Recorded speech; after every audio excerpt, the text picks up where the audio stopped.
this is Will from Brompton, and I am just giving you a bit of an overview of the Brompton factory. I want to talk to you about intellectual property and the journey that we've been on in a very short snippet. We make our bikes here in London, and the journey of protecting our IP has been a real challenge for us right from the offset. We have had copies coming in from all over the world. We've struggled to have the legal support to protect those copies. We've tried to protect ourselves with copyright. We've tried to protect ourselves with design registration, with trademarks. We've had trademark infringement we've been able to protect against in the likes of South Korea. Then we've got bag copies, clothing copies.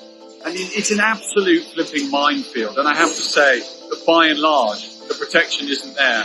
Our strategy is to keep innovating and to run faster. But we would love, globally, UK, Europe, to have more support protection for all the thought and ideas that go into our product.